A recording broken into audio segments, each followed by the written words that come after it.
Muito bem, nós vamos então dar continuidade ao estudo do nosso Evangelho segundo o Espiritismo. Nós estamos no capítulo 21, Falsos Cristos e Falsos Profetas. Nós vamos para os itens número 2 e 3, são dois itens pequenos, né? Não menos importantes, mas são pequenos, então a gente vai juntar esses dois, ou pelo menos tentar juntar esses dois, para darmos aqui sequência no nosso estudo. Nós vimos no nosso encontro anterior, quando estudamos, né, o Evangelho segundo o Espiritismo, o primeiro item, conhece-se a árvore pelos seus frutos. E nós fizemos uma abordagem falando exatamente de, não apenas de causa e efeito, mas da qualidade da causa e, consequentemente, a qualidade do efeito. Né? Uma árvore boa dará bons frutos, não pode dar maus frutos, assim como uma árvore má não pode dar bons frutos, vai dar maus frutos. E quando nós falamos de causa e efeito, em termos de ações, de atitudes, principalmente dentro desse ambiente, eu ia até dizer um ambiente espiritualista, mas eu diria ambiente religioso propriamente dito. Eu gosto de fazer essa separação daquilo que é religião e daquilo que é espiritualidade. Espiritualidade é um sentimento íntimo que o indivíduo desenvolve em si mesmo se conectando com Deus, se conectando com o mundo espiritual. As religiões são as escolas que ele frequenta para desenvolver esses valores. Porque nem sempre nós conseguimos encontrar um caminho a partir de uma iniciativa pessoal, de uma forma autônoma, vamos dizer assim, encontrar essa conexão. Então, por isso que hoje, quando o indivíduo diz assim, eu encontrei o meu caminho, para ele encontrar esse caminho, naturalmente, ele dependerá de ter base, ainda que seja uma base talvez não positiva, não produtiva como ele gostaria, mas ele teve experiências na sua infância, teve experiências na sua juventude, experiências que foram positivas, que foram negativas, até o momento em que ele diz assim, não, agora eu quero escolher o meu próprio caminho. Então, inicialmente, ele precisa ter aquela base para poder desenvolver esse sentimento. Então, as escolas têm esse compromisso, ele vai frequentando, ele sofre essas influências, começa, então, a desenvolver também aquele aspecto filosófico de pensar, de entender, de analisar, julgar, inclusive, também, se aquilo para ele é saudável ou se não é, principalmente porque nós lembramos sempre que muitas vezes uma proposta oferecida por uma escola pode ser interessante para uma pessoa, mas não interessante para outra. Se fosse assim, nós não teríamos essa diversidade de escolas que temos hoje, né? De várias linhas de pensamento, de várias propostas de elevação espiritual. Então, temos essa diversidade exatamente porque as pessoas buscam, a partir da sua cultura, a partir da sua capacidade, do seu entendimento e dos seus interesses também, buscam aquela escola que está mais afinizada com aquilo que ele deseja, né? Abraço, Simar. Então, o problema que nós encontramos hoje, saindo então desse campo espiritual ou espiritualista e entrando no campo religioso, de acordo com os valores que nós temos hoje no mundo, corremos o risco de sofrer uma manipulação, porque nós temos muitas ideias que procuram, em vez de fazer com que nós aqui do mundo material nos elevemos em direção ao mundo espiritual, uma proposta contrária, de fazer com que o mundo espiritual venha até nós aqui no mundo material. Consequentemente, nós estamos então correndo um risco de materializarmos a nossa fé. Em vez de nos elevarmos espiritualmente, nós acabamos nos prendendo, nos enraizando cada vez mais no mundo material, alimentando essa ilusão. Abraço, Humberto. Alimentando então essa ilusão de que a promessa de alcançar essa condição de felicidade plena, aquela condição paradisíaca, vai se realizar. Por isso, então, esse capítulo é de fundamental importância quando nós falamos de falsos cristos e falsos profetas, exatamente porque encontramos no nosso mundo hoje, muitas vezes por ingenuidade, outras vezes por má fé, aqueles que trabalham na manipulação da fé, fazendo com que aquelas mentes que são influenciadas por aquele pensamento sirvam a um propósito pessoal, individual, daquele ou daqueles que trabalham nessa manipulação.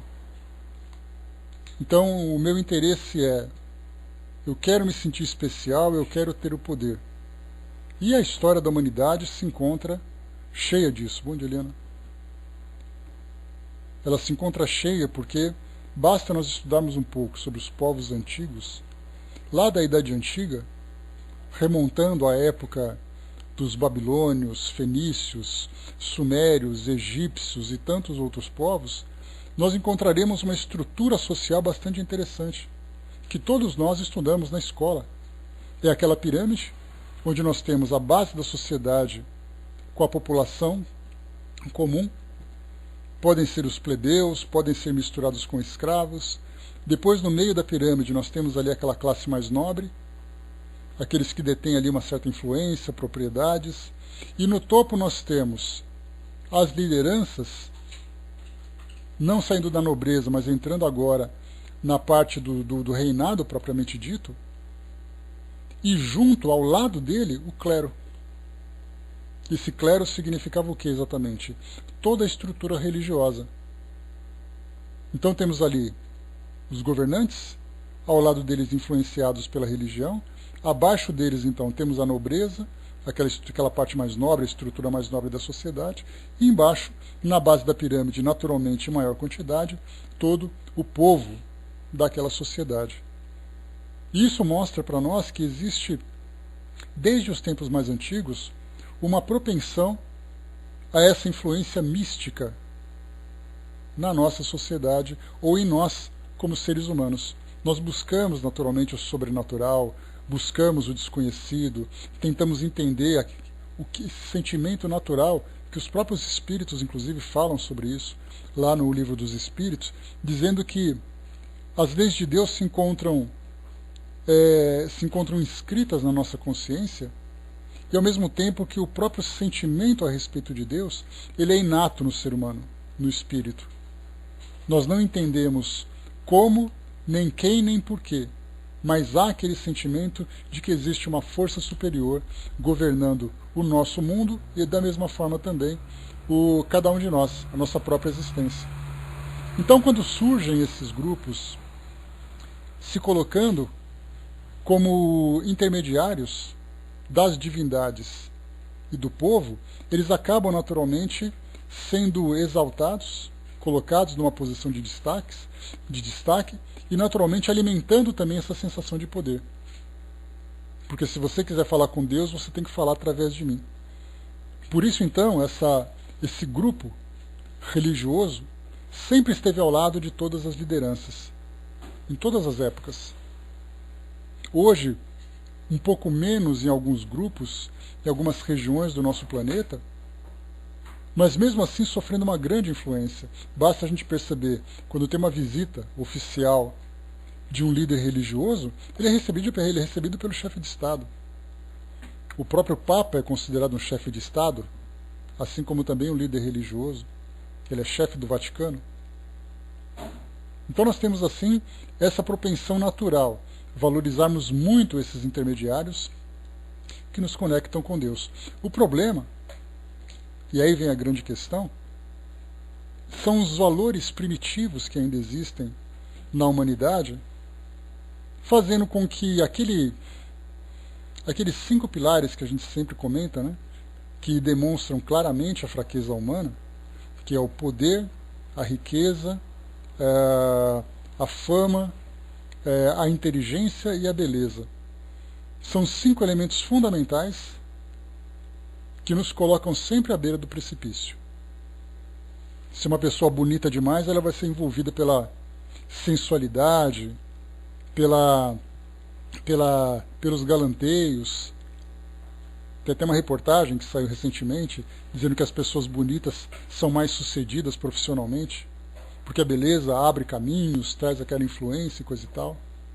O poder, basta a gente ver o que existe hoje na nossa humanidade no que diz respeito a guerras, a corrupção, que o poder é algo terrível se não for bem aproveitado, e geralmente acaba não sendo.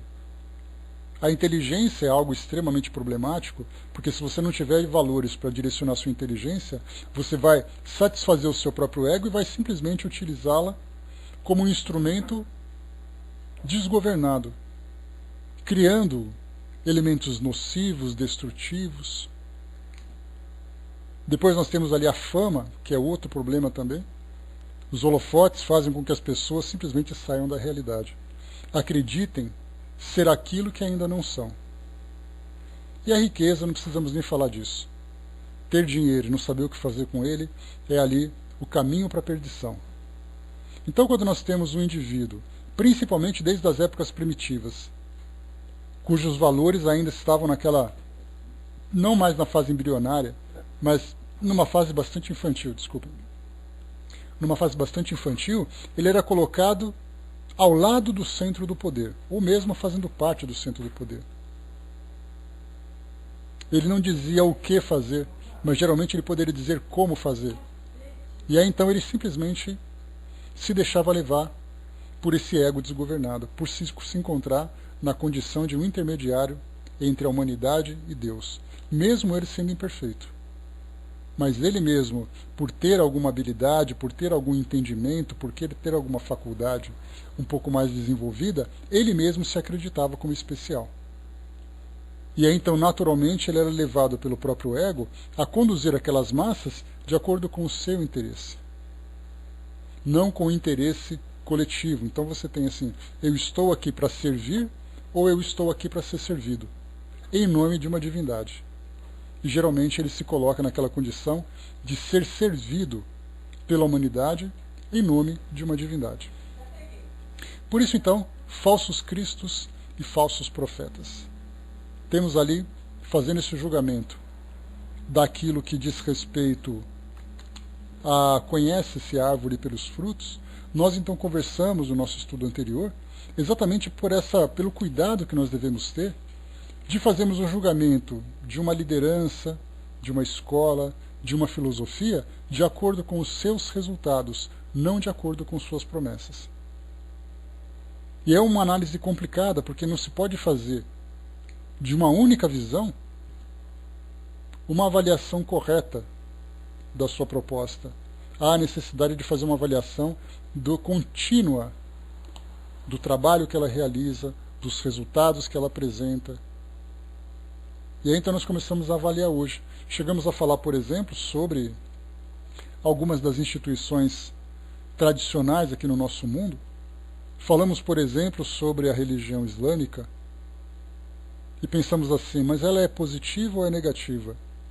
Temos aqueles que trabalham de uma forma positiva em nome dessa crença, dessa escola, e temos aqueles que deturpam os seus reais valores, levando então para a ideia do terrorismo, para a ideia da destruição em nome da sua fé. Então vemos ali que são indivíduos que acabam depois distorcendo a sua proposta original.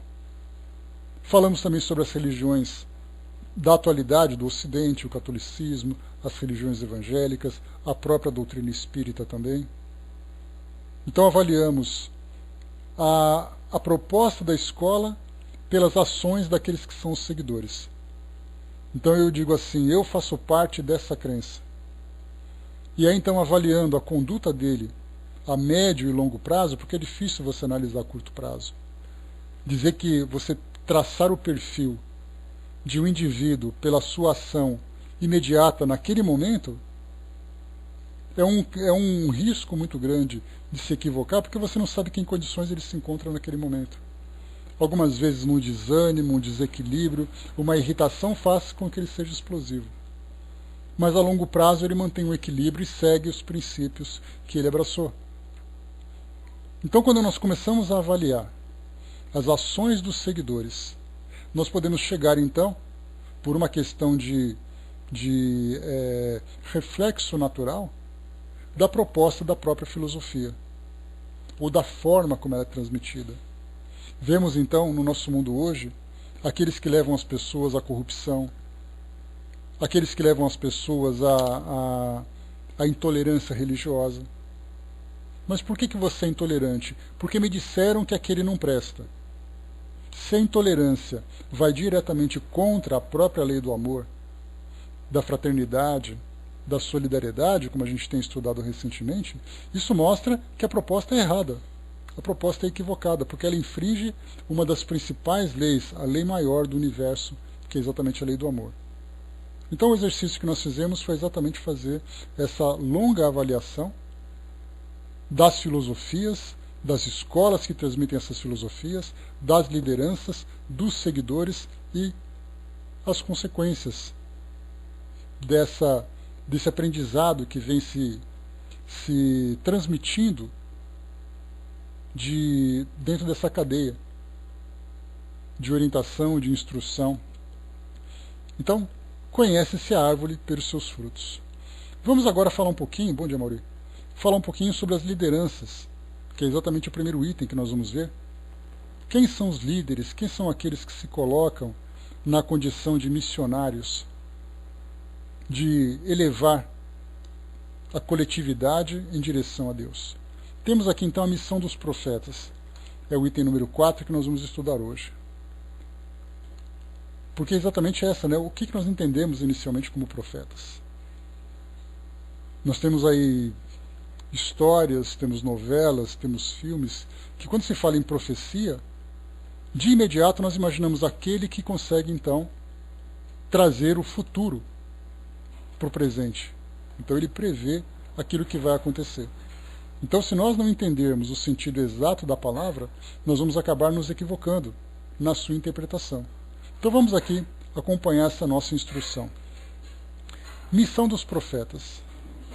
Atribui-se geralmente aos profetas o dom de revelar o futuro, de maneira que as palavras profecia e predição se tornaram sinônimas. No sentido evangélico, a palavra profeta tem uma significação mais ampla, aplicando-se a todo enviado a Deus com a missão de instruir os homens, a todo enviado de Deus, no caso, né? Com a missão de instruir os homens e de lhes revelar as coisas ocultas, os mistérios da vida espiritual. Um homem pode, portanto, ser profeta sem fazer predições. Aqui a gente volta um pouquinho, de acordo com os estudos que nós estamos desenvolvendo lá no livro A Gênese, pelo menos desenvolvemos nos capítulos anteriores, falando sobre milagres e predições de Jesus, e depois milagres e predições do Evangelho. Então a palavra predição, nós estudamos isso de um modo bastante cuidadoso. Nós temos um prefixo pré, que é alguma coisa que significa vir antes, e dição de falar, ou seja, você falar antes aquilo que vai acontecer no futuro. Predição. Da mesma forma que nós temos pré-sentimento, pré-cognição. Então, tudo isso mostra para nós algo, um conhecimento antecipado, uma visão antecipada, um sentimento antecipado. E nesse caso nós temos aqui que Kardec coloca, fazemos então uma mistura de profeta com aquele que faz predição. O profeta, no sentido evangélico, é aquele que traz revelações do mundo espiritual. Poderíamos dizer, por exemplo, e nós vamos analisar isso agora, prodígios dos falsos profetas, que será o nosso próximo item, se por acaso se deixasse levar pelo ego, pela fama, pela influência, pelo poder, nós teríamos Chico Xavier como um falso profeta. Porque ele faria essas revelações dizendo que ele tem essa capacidade de mostrar essa realidade espiritual para todos. Algo dele, ele está fazendo isso. Mas no papel que ele desempenhou, ele se colocou exatamente no intermediário entre o mundo espiritual e o mundo físico, em que os espíritos falavam através dele. Então não era ele que falava, Os espíritos transmitiam conhecimento e ele, como mero instrumento, repassava essas informações. Então ele poderia ser colocado nessa visão simplista, nesse sentido que nós estamos estudando, Chico Xavier como sendo um profeta. Diz aqui para nós, por exemplo, de novo, nesse trecho que nós lemos agora, no sentido evangélico, a palavra profeta tem uma significação mais ampla, aplicando-se a todo enviado de Deus, com a missão de instruir os homens e de lhes revelar as coisas ocultas, os mistérios da vida espiritual. E o que o Chico Xavier fez, senão revelar as coisas ocultas, os mistérios da vida espiritual e instruir os homens? A única diferença é que todos esses ensinamentos que foram trazidos tinham a assinatura dos seus autores. E daí então, naquela condição de simplicidade e humildade com que ele desempenhava aquele papel, ele dizia: eu sou um mero carteiro, eu sou um mero burro de carga, trazendo aquilo que os outros transmitem para trazer aqui para o nosso mundo material. Então nós vemos que o Chico se encaixaria nesse sentido evangélico exatamente como os profetas da antiguidade, que eram aqueles que falavam de sonhos, aqueles que falaram que tiveram visões, aqueles que ouviam alguém falar alguma coisa, em nome de Deus, que Deus falou diretamente com eles. E isso nós temos no Antigo Testamento várias e várias passagens daqueles que diziam: Deus falou comigo e eu estou transmitindo aquilo tudo. Esse era um profeta. Mas há aqueles que faziam predições. Um exemplo disso fácil, Nostradamus. Ele viu o futuro e trazia então essa informação para nós. Não era um profeta, porque não tinha, a princípio, uma missão divina, mas tinha capacidade de trazer, então, essas predições. Já aqueles que se comunicam com o mundo espiritual, como, por exemplo, o próprio trabalho que o Chico Xavier fez, de um modo geral, ele simplesmente trazia os ensinamentos para aquele momento, que foi naturalmente, que foram naturalmente transmitidos para as gerações seguintes, mas sem fazer previsões do futuro. Embora nós tivéssemos ali algumas citações atribuídas ao Chico, dizendo que ele falava que tal coisa ia acontecer no futuro, que Chico Xavier fez ali a profecia, as profecias de Chico Xavier. Mas isso somos nós que estamos criando essa imagem, porque nós temos ainda essa necessidade de criarmos uma figura que é referência para nós, principalmente nesse campo espiritual. Temos que ter um profeta, temos que ter um enviado, temos que ter ali um missionário. Então nós temos a necessidade, com aquela síndrome da ovelha, que nós infelizmente insistimos em cultivar, de sempre imaginarmos que a nossa vida depende de alguém. E é claro, isso é natural, pelo fato de nós sermos ainda bastante infantis espiritualmente. Como crianças numa pré-escola precisam dos professores para dizerem a ela o que fazerem. Espiritualmente nós nos colocamos nessa mesma condição. Existe aquela preocupação ou aquela pretensão do ser humano, de nós encarnados, classificarmos a nossa evolução espiritual pelo nosso desenvolvimento biológico. Então aparece alguém de 80 anos dizendo assim: não, eu sou uma pessoa muito experiente, eu já sei tudo sobre a vida.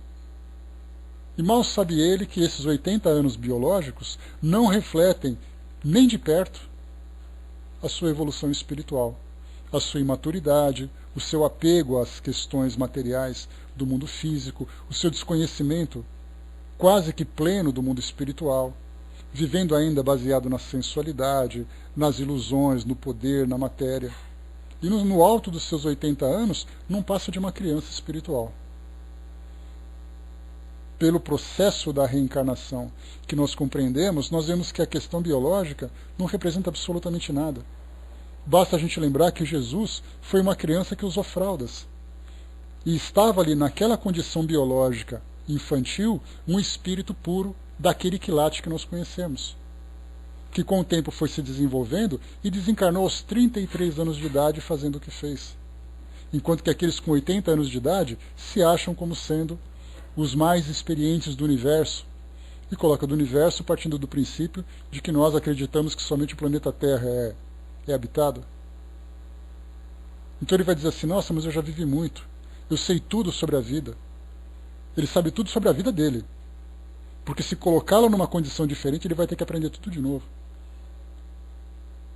Então, assim, as experiências que são acumuladas aqui, elas continuam sendo guardadas, fazendo parte daquela grande somatória das várias experiências que foram vividas em épocas diferentes, em condições diferentes.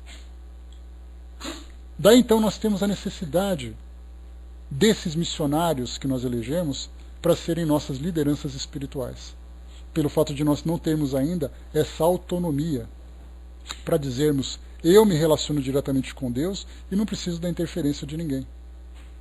Há aqueles que optam por isso, que dizem assim, não, eu sou uma pessoa que eu não tenho religião, a minha religião é Deus. E diante dessa autonomia, ele acredita que vive isso de um modo elevado. Na verdade, ele vive do jeito dele. Ele optou em não se vincular a uma instituição, mas não significa que ele tenha condições de viver isso espiritualmente. Basta a gente analisar, colocando, por exemplo, essa questão de conhece-se a árvore pelo fruto, parece que deu um trava-língua aqui agora. Quando nós analisamos assim, tá, você é uma pessoa que se relaciona direto com Deus, você é uma pessoa que se acredita espiritualizada, vamos então observar a sua vida, como é que você vive? E aí vive a mesma coisa que todo mundo vive. Apegado ao mundo material, aos interesses, à impaciência, à intolerância muitas vezes, aquela expectativa de viver a felicidade material e não a felicidade espiritual. Não tem aquela preocupação de se doar para o mundo, mas se reservar em conquistar os seus próprios prêmios, mas sempre visando aquela questão do mundo físico e nunca espiritual. Ou seja, ele pode até optar por se relacionar diretamente com Deus, mas não significa que o seu relacionamento seja um relacionamento maduro. Pelo contrário. Então nós começamos a analisar, se nós queremos observar alguém que se coloca nessa condição de elevação espiritual, vamos observar o nosso mundo hoje. Quem são aqueles que para nós seriam esses indivíduos? Quais seriam as características, quais os sintomas dessa elevação espiritual? E aí nós vemos o desapego material, a caridade no seu sentido mais pleno, uma sabedoria relacionada com as questões da nossa vida cotidiana. Aí sim você diz assim, bom, pelo modo como ele vive, deduz-se que ele alcançou uma elevação espiritual, ainda que seja uma elevação limitada, né, à altura do nosso mundo aqui agora, que é um mundo ainda primitivo não, um mundo ainda em desenvolvimento, né, dos mais primitivos, como os espíritos dizem. Então, certamente, quando ele ascender a mundos mais evoluídos, ele vai conquistar novos valores, terá uma nova visão a partir desse novo aprendizado. É mais ou menos aquela criança que sai do jardim da infância e começa a estudar no ensino fundamental. No jardim da infância eram cantigas, eram brincadeiras, eram desenhos, eram aqueles textos mais simples. Aí depois passa para o ensino fundamental, contas, textos, leituras, provas. E aí depois ele sobe um nível maior, mais complexidade.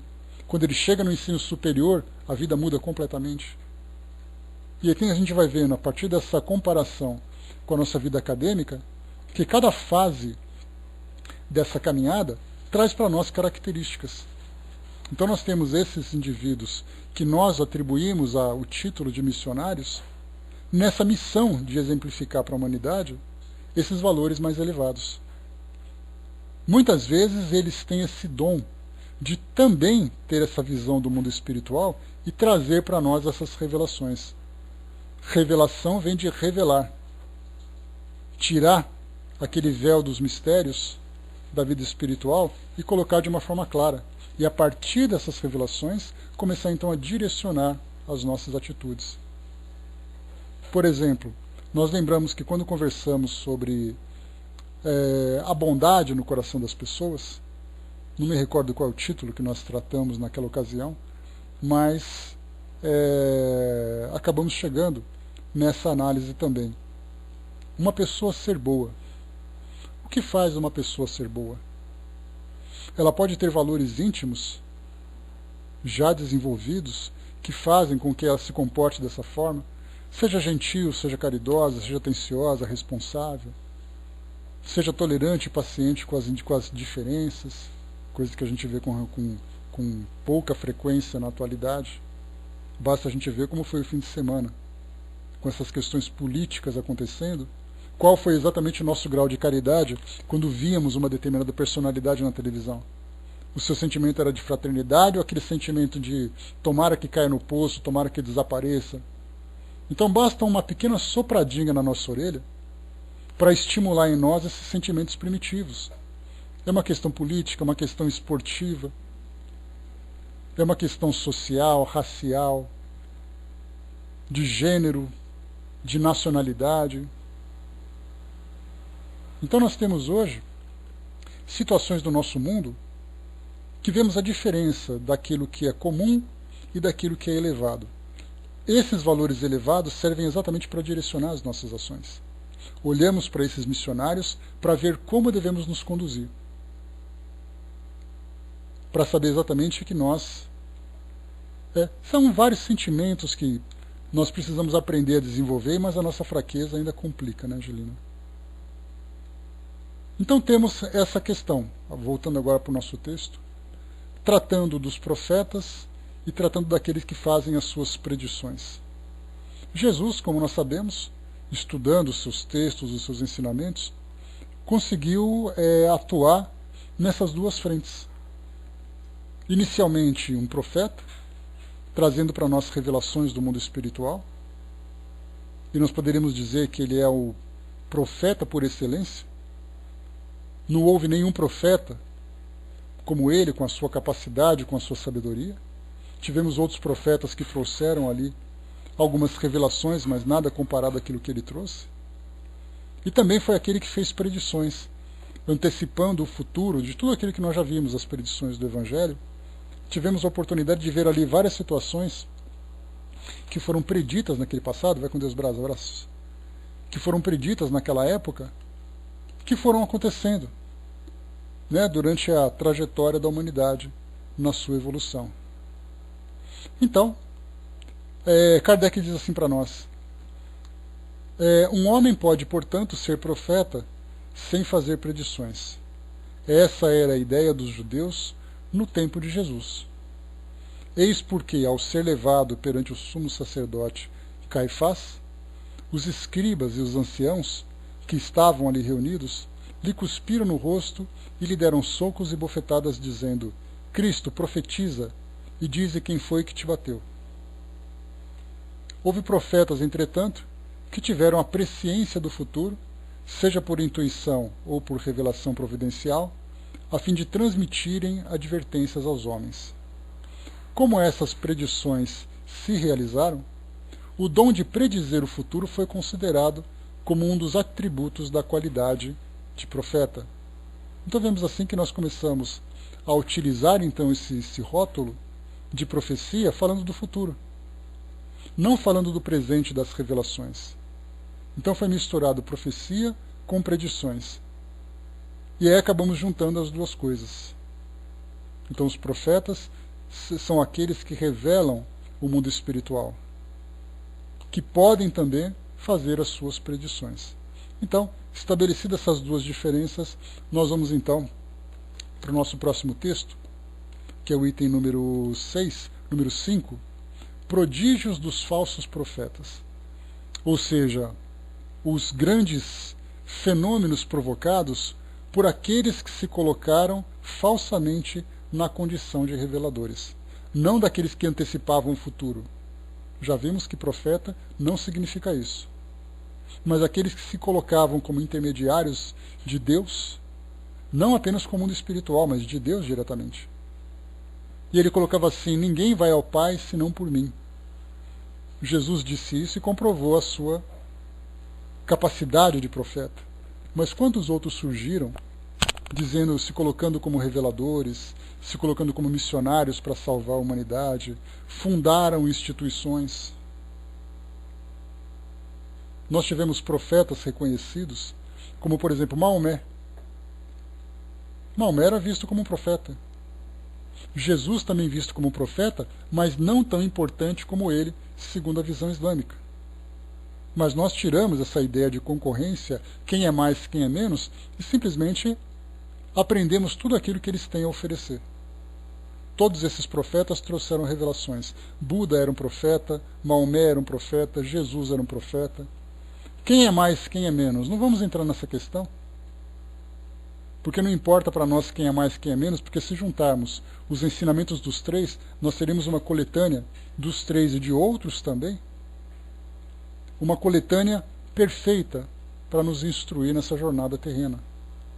Só que muitos deles, por aquela ambição que nós comentamos no início, de estarem numa condição de poder, de estarem numa condição de influência, de terem o ego enaltecido em função da posição que ocupavam, se deixavam levar por essa ganância e provocavam muito mais sofrimento do que construção, do que alegria, do que felicidade.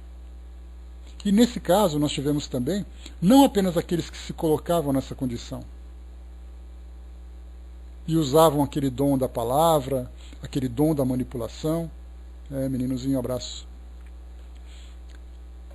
Aquele que falava, trazia ali uma certa, apresentava uma certa inteligência para organizar essas informações, mas nós tínhamos também aqueles que traziam de fato uma faculdade mediúnica.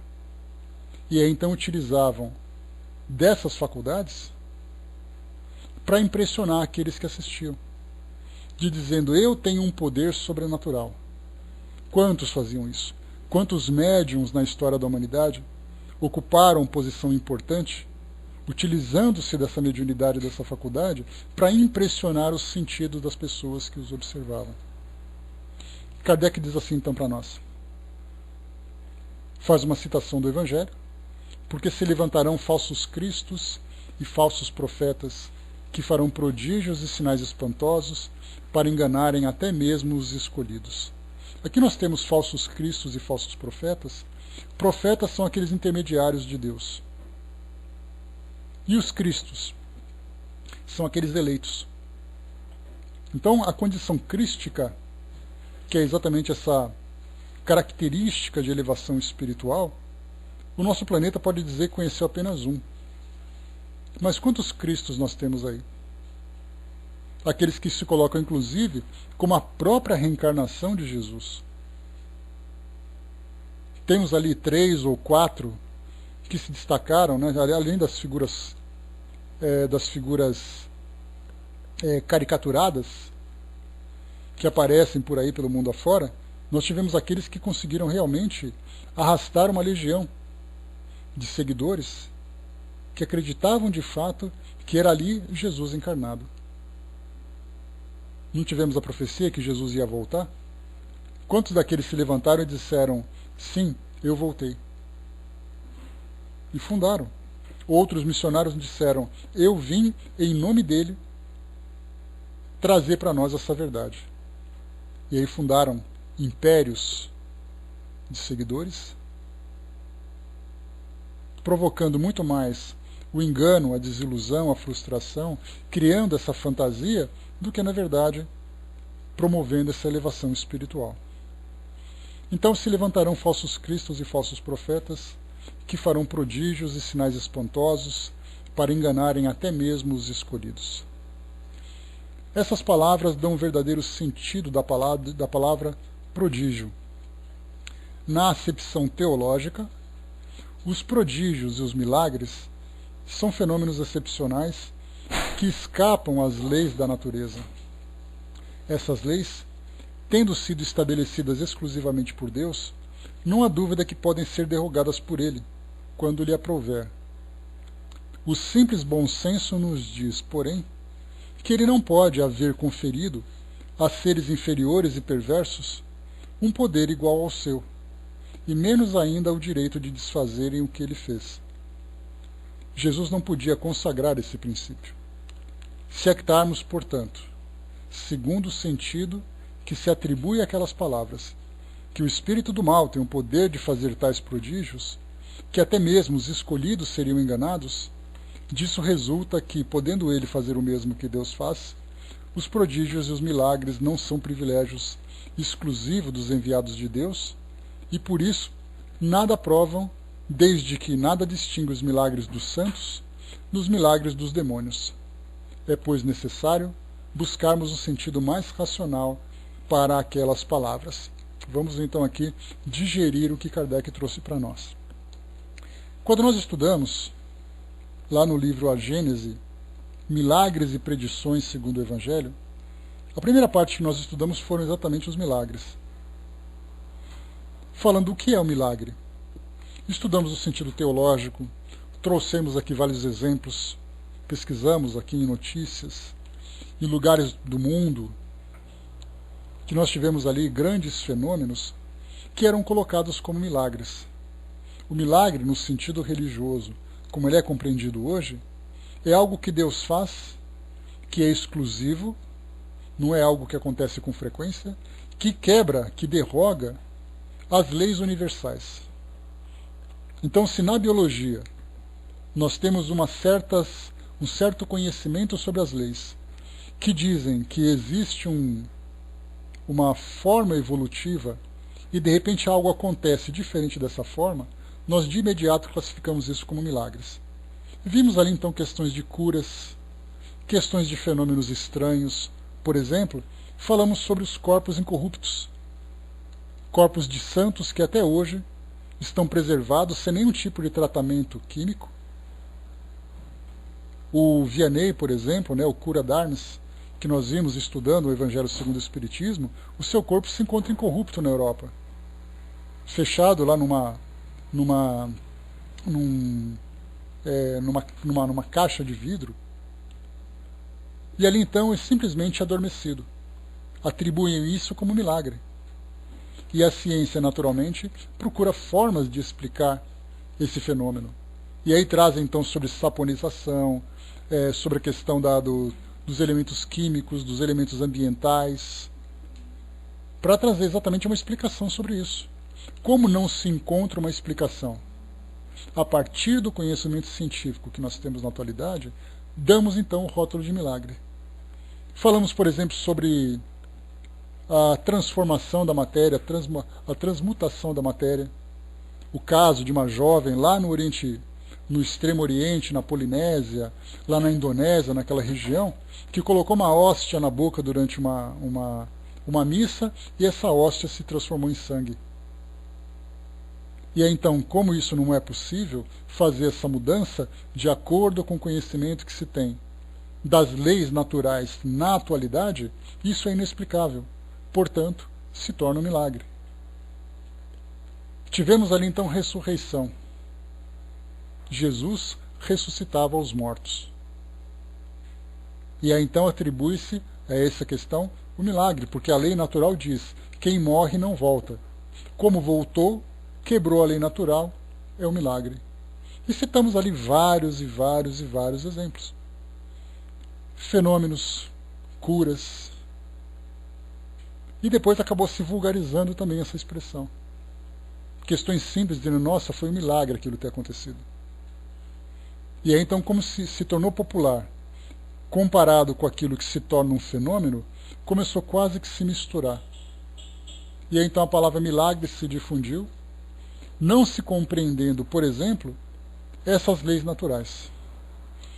Quando Kardec teve o primeiro contato, aliás, ontem, nós lembramos, 18 de abril, o Dia do Espírita, aqui no Brasil, nós tivemos a celebração do dia do lançamento do Livro dos Espíritos, que foi lançado, deixa eu fazer as contas rápidas aqui,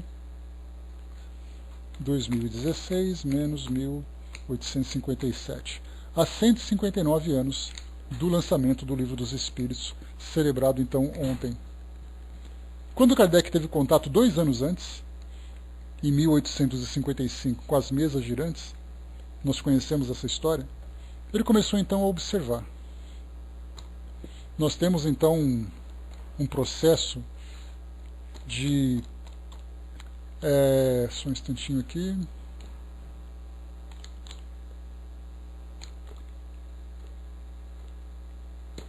um processo científico para analisar. Eu até separei aqui uma parte muito bacana, aquele filme Interestelar, que é fácil de ser assistido. Tem uma passagem em que o protagonista conversa com a filha sobre alguns fenômenos que acontecem dentro de casa. E ele usou uma expressão muito interessante que sintetiza o método científico que Kardec utilizou. Ele foi convidado então para observar as mesas girantes, ou mesas dançantes, e ele utilizou o seguinte processo, resumido então nessa passagem do filme. Registre os fatos, analise, determine o como e o porquê, e então apresente as suas conclusões. Essa passagem eu vou colar para vocês aqui na área de texto. Está aqui. Está aqui, ó. Nessa passagem do filme resume exatamente aquilo que Kardec fez. Registrou os fatos. Viu ali as coisas acontecendo, as mesas se movendo, batendo. Analise. Ele começou então a observar as causas. Determine como aquilo aconteceu e por quê.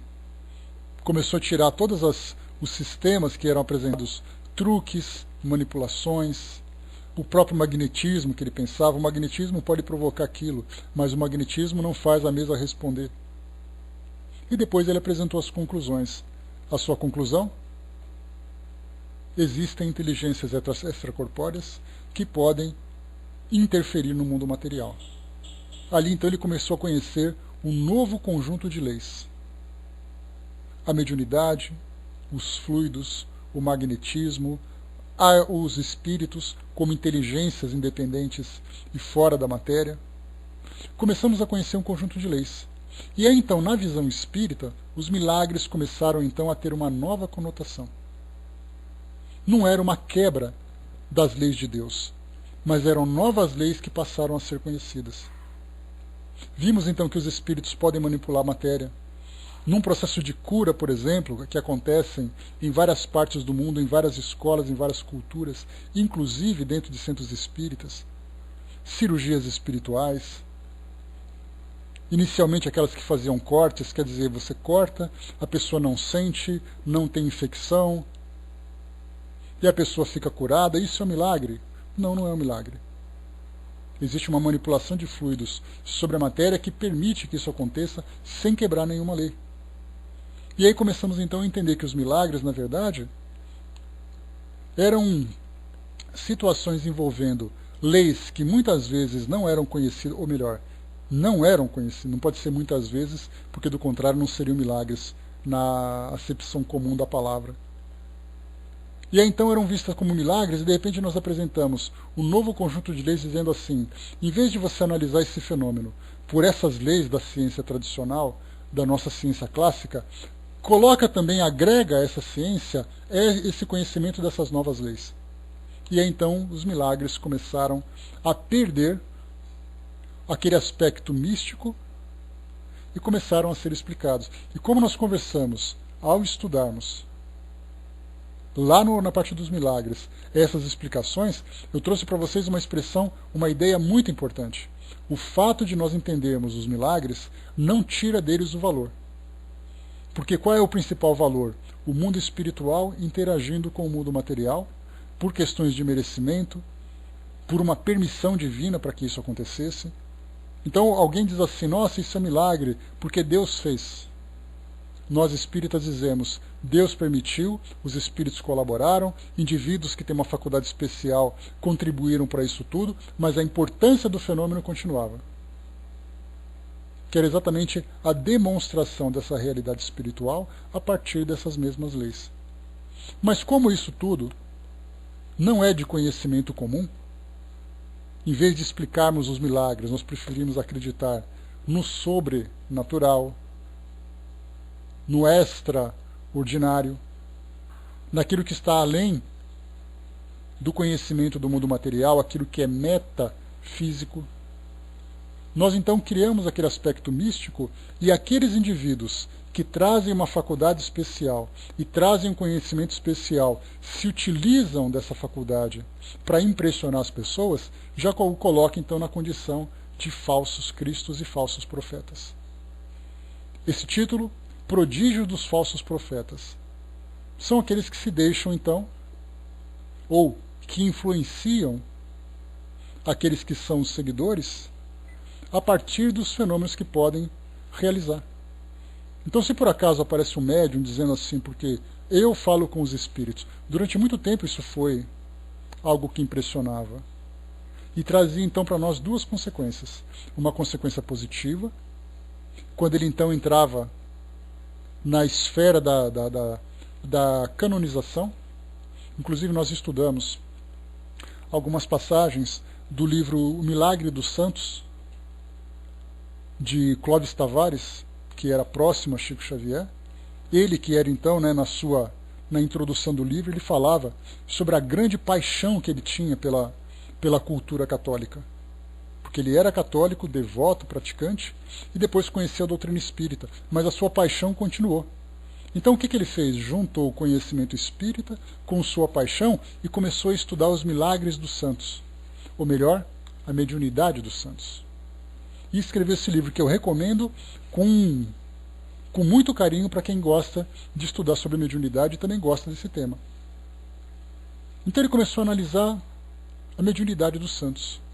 E muitos desses indivíduos, porque a gente lembra que santo é um posto ocupado por aqueles que são seguidores da Igreja Católica. As igrejas protestantes, a Igreja Islâmica, a religião islâmica, a religião hindu, o espiritismo, não tem santos. Então, mas como a religião católica sempre teve uma presença muito marcante no mundo ocidental, que é uma instituição secular no sentido de tempo, não no sentido de mundo físico, naturalmente a ideia de santo, ela acabou nos influenciando naturalmente. Mas se você vai, por exemplo, lá para aquela região do Oriente Médio, e você fala com o muçulmano sobre santo, para ele não tem diferença nenhuma. Para ele é absolutamente indiferente essa questão de santidade. No nosso caso, não. Tanto que nós utilizamos essa expressão no nosso cotidiano, dizendo assim, mas aqui ninguém é santo. Mas espera aí, e se fosse santo, como seria? Aí nós começamos então a atribuir os valores do santo, de bondade, de generosidade, de elevação espiritual. Mas então, estudando esse livro, bom dia pessoal que chegou, quando nós começamos então a estudar um pouco desse livro, nós vimos que na verdade os santos, para esse lado positivo das impressões dos fenômenos, nada mais eram do que médiums. Muitos deles, inclusive, foram porque psicografaram, porque se desdobraram, porque tinham psicofonia, porque faziam curas. E de repente nós abrimos o livro dos médiuns e vemos ali tudo isso de uma forma absolutamente natural. Mas para aquela instituição que não via de uma forma natural esses fenômenos, concedeu então esse título de santidade através da beatificação, depois da canonização, àqueles indivíduos que eram capazes de produzir esses fenômenos. Então nós espíritas não desvalorizamos a importância daqueles que têm o título de santidade, porque eram pessoas que tiveram boas realizações, tiveram grandes realizações. Mas o fato de terem essa faculdade mediúnica de provocar esse fenômeno, na nossa visão, os coloca na condição de pessoas comuns, simplesmente por serem médiums, como acontece hoje dentro da doutrina espírita e dentro também de outras religiões. E agora nós temos então o lado positivo, os leva dentro desse ambiente religioso católico àqueles que chegam à condição de santidade. Para outros, aquele na condição de profetas, aquele na condição de pessoas abençoadas, vamos dizer assim, pessoas que agem sob o poder do Espírito Santo dentro de uma outra linguagem. E aí, então nós temos cada religião vendo esses indivíduos de uma forma particular, de acordo com os seus ritos, de acordo com suas práticas religiosas. Mas nós temos também um lado negativo. Lembrando, por exemplo, na época da Idade Média, né, gostoso, boa tarde, na época da Idade Média, nós tivemos ali a Inquisição, perseguindo pessoas que faziam essa faculdade e não eram, né, faculdades que não eram endossadas pela igreja. Foram perseguidos, torturados, executados. Aquela grande imagem da fogueira da Inquisição, basta a gente lembrar Joana d'Arc, que inicialmente foi vista como alguém que tinha pacto com o demônio. Uma traição que ela sofreu dos próprios franceses naquela guerra que tinha com a Inglaterra. E depois de um certo tempo ela foi reconhecida como santa. Então nós tivemos na figura de Joana d'Arc duas ideias. A ideia negativa dessa visão, essa interpretação de uma relação de um pacto demoníaco e depois de um pacto divino. Então ela representou esses dois extremos. E nós tivemos também na própria atualidade essa ideia. A própria doutrina ela é muito vista nesse sentido, quando nós falamos, por exemplo, você vai a um centro espírita e ali você vai passar por uma cirurgia espiritual. Essa cirurgia espiritual é feita por um médium que, incorporando um espírito, realiza então esse trabalho. E aí então você diz assim, olha, mas eu fiz essa cirurgia e eu fiquei curado. E qual é a visão que nós temos? Ah, isso é coisa do demônio. Mas e se fosse dentro da instituição que faz a crítica? Bom, isso seria um milagre. Então, quer dizer, vemos ali essa ideia do preconceito, essa ideia da falta de entendimento, que é utilizada ao sabor de cada grupo. Por isso é o que Kardec coloca nesse início para nós, né, Malafaia, bom dia. Ele coloca para nós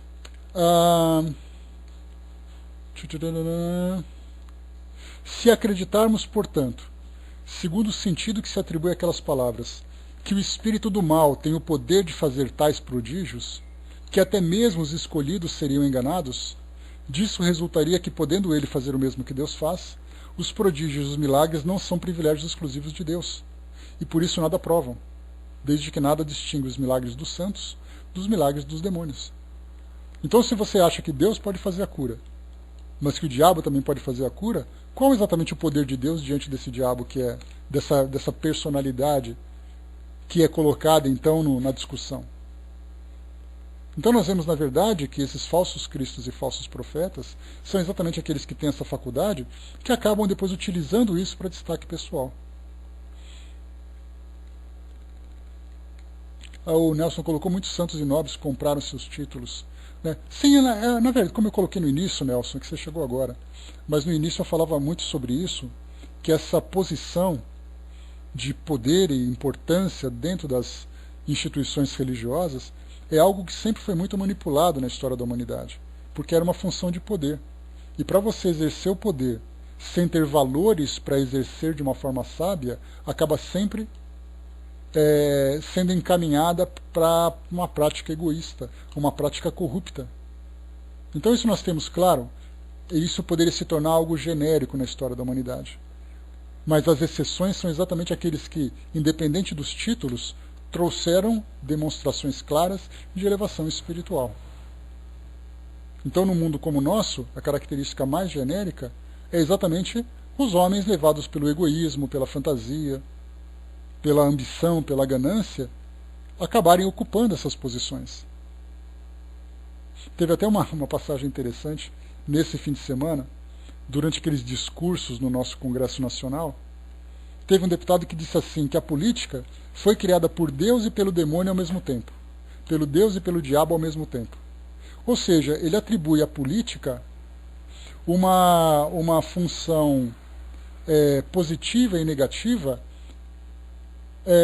colocando, e a política é necessária, a política é absolutamente fundamental, porque do contrário, a política nada mais é do que a interação dos indivíduos em busca da realização dos seus interesses. O problema que nós enfrentamos hoje, que nós observamos, se trata exatamente dos indivíduos que utilizam a política por uma questão pessoal. Então, nessa ideia da política é a mesma coisa. As religiões também poderiam ser vistas dessa forma, visto o resultado que nós temos, os resultados históricos que nós temos. Pensarmos, por exemplo, que uma religião é capaz de promover o terrorismo, uma religião é capaz de promover a intolerância, Uma religião é capaz de promover perseguições, como acontece no presente, como aconteceu no passado. Esse é um aspecto negativo das religiões. E o aspecto positivo, de elevação, de construção, de bom direcionamento. E aí nós poderíamos dizer que a religião também foi criada por Deus e pelo diabo? Na verdade, nós falamos de elementos, de instrumentos que são desenvolvidos pela humanidade, mas utilizados de uma forma negativa pelos próprios humanos. Não é ela em si que faz isso. É mais ou menos como se nós falássemos sobre o dinheiro, falássemos sobre uma faca, falássemos sobre o sexo. Tudo isso está à nossa disposição e nós utilizamos de acordo com a nossa tendência, com o nosso interesse. Que pode ser algo positivo, construtivo. No caso da faca, utilizada como instrumento na nossa cozinha, na nossa mesa, para cortar o nosso alimento, para nos permitir a nossa saúde. O dinheiro, o conforto, a construção, a sexualidade na reprodução, na materialização dos nossos sentimentos, como pode ser negativo. O dinheiro que corrompe, que torna egoísta, a faca que mata, o sexo que desvirtua. Religião, política, dinheiro. Tudo isso é o quê? São instrumentos à nossa disposição que nós utilizamos do nosso modo. Então os homens que ocupam essa posição, são eles que, na verdade, vão aplicar os seus valores àquilo que se encontra à sua disposição. E quanto mais estimulados eles são para o exercício desse poder, se não tiverem uma força moral suficiente para resistir a essas tentações, certamente eles cairão e levarão com eles também outros que cairão nesse mesmo abismo. Por isso, então, esses falsos profetas. Têm alguns dons da palavra, dom do esclarecimento, têm uma faculdade mediúnica, e aí então se colocam como grandes missionários, como seres perfeitos, levando uma falsa profecia. E essa falsa profecia, lembrando na acepção da palavra que o profeta é aquele que traz revelações do mundo espiritual, ele traz o mundo espiritual de acordo com a sua visão. Não temos aqueles que dizem, por exemplo, que você pode conquistar o seu espaço no céu através de uma contribuição material aqui no nosso mundo?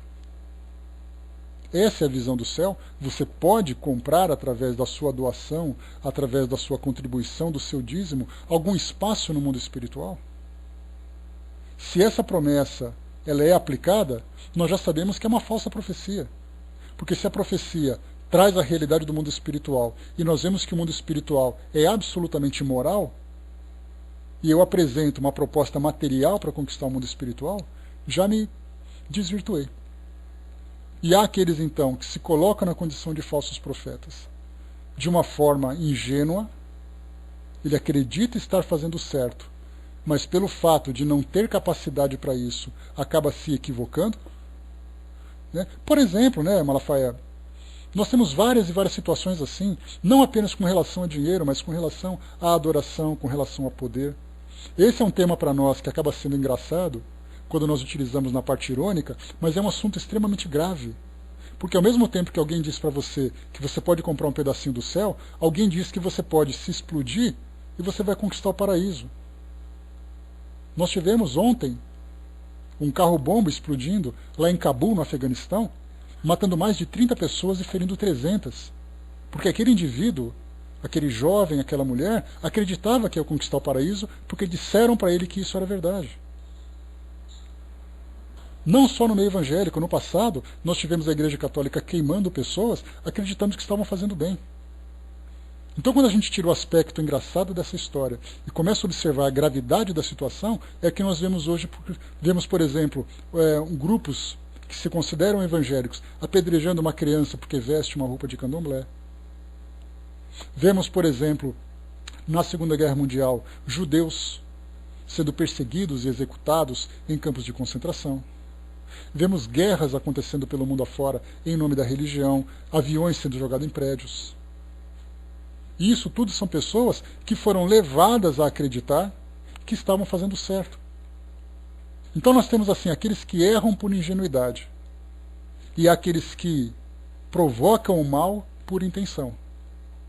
Então, na verdade, quando nós estudamos um capítulo como esse e falamos sobre observar o fruto de acordo com a árvore, Isso deveria ser um ensinamento genérico para o mundo todo, para que nós despertássemos essa sabedoria, desenvolvêssemos essa sabedoria para termos essa visão clara. Porque, do contrário, essas situações que são graves vão continuar acontecendo.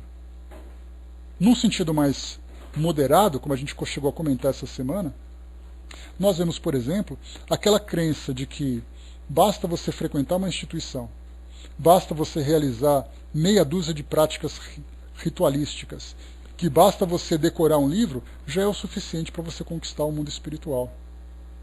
E quando nós falamos que o mundo espiritual é absolutamente moral, você só vai conquistá-lo através da sua moralização, não através de práticas. Porque são práticas muito mais materiais do que morais. Todos nós, dentro do cristianismo, quando falamos cristãos, nós poderíamos generalizar. Então nós vemos exatamente isso, essa ideia que é transmitida. Eu ia dizer uma ideia vendida, mas seria um equívoco meu dizer isso. Essa ideia que é transmitida, de que se você fizer parte de uma instituição, já será o suficiente para você alcançar essa grandeza espiritual, você estará absolutamente equivocado. E aí então nós começamos, através dessas reais profecias, falando do mundo espiritual. Quando Jesus, por exemplo, disse para nós, ninguém vai ao Pai senão por mim. O que ele quis dizer exatamente com isso? Não é através de mim, não é para me adorar, não é para ficar andando atrás de mim, não é para ficar coçando a minha barba, é para fazer o que eu faço. E aí nós entramos então que os ensinamentos de Jesus são, na sua essência, morais. Então quer dizer, se você quer chegar ao Pai, que essa é uma ideia também que acabou sendo simplificada demais, de dizer assim, basta eu seguir que eu já cheguei até lá, sem esquecer de todos os degraus que devem ser galgados para essa elevação. Quer dizer, você vai ter que viver muito ainda para poder aprender muita coisa, para poder se depurar de muita coisa. Não cria essa ilusão, por exemplo, essa ideia dessas falsas profecias ingênuas, não as maldosas, mas as ingênuas, de dizer, por exemplo, que faça isso que você vai para o paraíso. Esse paraíso está muito longe de ser alcançado. Esse paraíso, como lembra, o próprio Papa Francisco falou isso agora, e vocês percebem que nós vamos utilizando exemplos de várias filosofias porque nós estamos analisando a conjuntura do nosso planeta. Não estamos falando de só os espíritas serão salvos. Que estamos longe disso também. Nós, principalmente, sabemos da distância que se criou a partir desse entendimento daquilo que nós temos hoje. Mas é colocado que o paraíso é construído dentro de um indivíduo. O céu e o inferno está dentro de cada um de nós. Se nós começarmos a analisar o nosso interior, qual o tamanho do céu e o tamanho do inferno que nós trazemos? Como eu disse para vocês, basta a gente ver no fim de semana, vendo os discursos políticos, qual é o tipo de céu e de inferno que nós temos ali. Muito mais inferno do que céu. Porque o que a gente queimou com o nosso pensamento ali, mandando para o inferno muitos que apareciam, nos arrasta junto com eles. Porque nós somos aquilo que nós desejamos. Se você deseja que alguém se machuque, esse é o tipo de pessoa que você é. No livro Agenda Cristã, tem aquela passagem, suas opiniões revelam o verdadeiro lugar que você ocupa no mundo. Para mim isso aí é um pensamento implacável. As suas opiniões revelam o verdadeiro lugar que você ocupa no mundo. Então aquilo que você opina sobre situações simples dentro da sua casa, no seu trabalho, no meio político, no meio esportivo, no meio social, assistindo à televisão, a sua opinião mostra aquilo que você é. Se nós estamos falando de céu e inferno dentro de cada um de nós, se a nossa opinião é tão pobre, tão inferior assim, dá para a gente imaginar o tamanho do buraco que o inferno tem para nós, dentro de nós mesmos. Por isso não tenhamos essa pretensão de que basta você fazer tal coisa que você vai para o céu. Longe disso. O Malafaia colocou, para alcançar bênçãos, misericórdia, a graça de Deus, tem um preço que não é pago com dinheiro e está longe disso. Só que a gente lembra, inclusive, quando estuda um pouco de história, para a gente já finalizar o nosso estudo de hoje, para variar, eu achei que a gente fosse conseguir terminar, não conseguimos terminar o texto. A gente continua no nosso próximo encontro. Na Idade Média nós tínhamos ali as indulgências. Indulgências eram práticas em que você comprava um perdão que vinha por escrito e, por consequência, te prometia o céu. Essa prática se modificou com o passar do tempo, ela já não existe mais em termos de concessão oficial, mas moralmente nós temos muito isso. Você faz uma promessa por barganha, você faz ali uma prática exterior, você vai num lugar acreditando que ali já vai ser suficiente para a sua depuração e se esquece do profundo trabalho moral que tem que ser feito. Então, meus amigos, depois a gente continua sobre isso daqui, falando sobre isso. Deixa eu ver aqui rapidamente. Não, dá para a gente ler agora. Deixa eu rapidamente aqui que dá para a gente fechar. Então ele diz assim para nós, né? Falamos então sobre essa ideia dos milagres e das bênçãos que são concedidas por Deus ou pelo diabo a partir dos milagres. Aos olhos do povo, diz aqui Kardec, todo fenômeno cuja causa é desconhecida passa por sobrenatural, maravilhoso e miraculoso.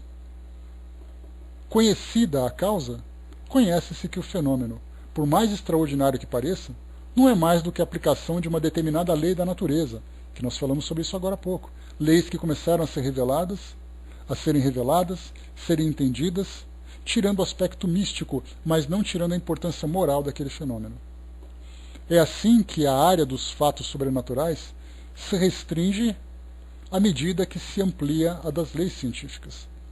Desde todos os tempos, certos homens exploram, em proveito de sua ambição e de seus interesses e de seu desejo de dominação, certos conhecimentos que possuíam, para conseguirem o prestígio de um poder supostamente sobre-humano ou de uma pretensão missão divina. São esses falsos cristos e falsos profetas? São esses os falsos cristos e os falsos profetas. A difusão do conhecimento vem desacreditá-los, de maneira que o seu número diminui à medida que os homens se esclarecem. Só que deixa para a gente perceber, pelo grau de esclarecimento que nós vemos no mundo hoje, como nós estamos distantes dessa realidade de diminuir esses falsos profetas, esses manipuladores da fé. O fato de operarem aquilo que aos olhos de algumas pessoas parece prodígio não é, portanto, nenhum sinal de missão divina. Esses prodígios podem resultar de conhecimentos que qualquer um pode adquirir, ou de faculdades orgânicas especiais, que tanto o mais digno quanto o indigno podem possuir. O verdadeiro profeta se reconhece por características mais sérias, exclusivamente de ordem moral. Há pouco tempo, nós tivemos uma dúvida que foi apresentada no nosso serviço de perguntas e respostas, que uma pessoa perguntou, assim, uma jovem perguntou: os obsessores podem provocar fenômenos físicos? A resposta para nós é clara e é muito básica dentro da doutrina. O fenômeno físico é algo que pode ser realizado de acordo com as restrições impostas para a sua ação por qualquer um que saiba manipular matéria e tenha um médium de efeitos físicos próximos. Pode ser alguém do bem, pode ser alguém do mal. Então isso não é uma exclusividade de bons espíritos, tampouco uma exclusividade de maus espíritos. Basta simplesmente encontrar as condições propícias para que ele realize aquele fenômeno. Então nós vemos muito isso hoje. Há aqueles que apresentam uma faculdade especial e aqueles que apresentam uma inteligência especial. Tem um filme interessante, para a gente agora finalizar de fato o nosso estudo, chamado O Livro de Eli, interpretado pelo Denzel Washington. Um filme muito interessante, pós-apocalíptico, né, que traz ali aqueles grupos de pessoas que vão se juntando para sobreviver, aqueles que são andarilhos que tentam sobreviver de qualquer jeito, num mundo caótico, violento e coisa e tal. E tudo se resume num indivíduo que precisa da Bíblia, que foi destruída, e ele encontrou uma única Bíblia. E ele queria desesperadamente aquilo. Ele faria qualquer coisa, a matava ou morreria por ela.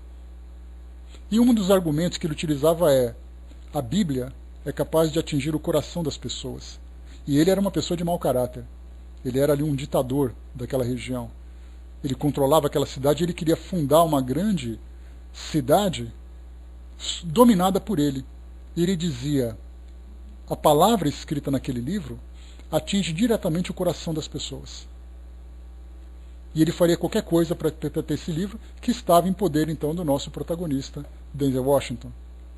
Então isso que foi mostrado no filme é algo que nós temos hoje. Esses impérios que são construídos porque o instrumento de influência é exatamente essa palavra divina, que trazem para nós muito mais um império secular. A palavra secular significa algo relacionado ao mundo físico.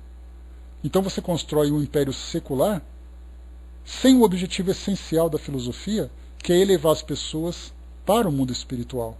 Então você constrói templos, você apresenta riqueza, apresenta poder, apresenta influência, tudo focado no mundo material. Isso é uma falsa profecia. Porque você não mostra para as pessoas a transformação moral que ela precisa, principalmente porque o próprio indivíduo não demonstra essa moralidade. Pela forma como ele conduz a sua instituição e, dentro de uma expressão comum, o seu rebanho. Então fiquemos atentos. Isso para todas as situações. Nós temos médiums dentro do meio espírita que se colocam como enviados divinos. Eu sou o grande médium. O meu centro espírita é o melhor. Eu sou o melhor palestrante. Isso é ego. E isso mostra, então, que pode até falar muito bem, mas a partir dos seus exemplos dá para perceber que utiliza uma palavra indevidamente. Embora ele fale corretamente, ele utiliza aquilo para o seu próprio benefício. E é por isso que nós tivemos, então, na própria história da doutrina, os grandes representantes que nós conhecemos, que tiveram quase como uma imposição dos espíritos, dizendo: eu não quero que você só fale, você tem que demonstrar isso. A história do Divaldo é interessante. Ele conta, né, que surgiu Joana de Ângeles e disse, não sei se foi Joana, se foi outro espírito, mas disse para ele assim: não adianta você fazer palestra, funde uma instituição. E ele fundou então a Casa do Caminho, que depois se transformou em Mansão do Caminho. Mais de 3.000 crianças lá na cidade de Feira de Santana, sendo acolhidas por essa instituição, e ele encabeçando, porque ele tinha que mostrar isso. Então isso mostra para nós o quê? Não adianta apenas o dom da palavra, o dom da inteligência. Tem que ter um dom moral muito mais superior. Esse é o trabalho dos grandes profetas, dos grandes missionários. Pessoal, fechando por aqui então o nosso estudo de hoje. Terminamos aqui o item número 3. Deixa eu voltar aqui rapidamente. O próximo item que nós vamos ter agora será muito mais voltado agora para o mundo espiritual. Não acrediteis em todos os espíritos, algo de extrema relevância para nós espíritas e para os tempos atuais. Porque muitas vezes nós temos fenômenos legítimos de comunicação, não importa em qual esfera seja, porque muitas vezes eu falo que é um espírito, muitas vezes eu falo que é um santo, um anjo, o Espírito Santo falando para mim, me dizendo para fazer coisas que fogem completamente a esses valores transmitidos por Jesus. Então nós estudaremos exatamente esse aspecto de avaliarmos o caráter, a condição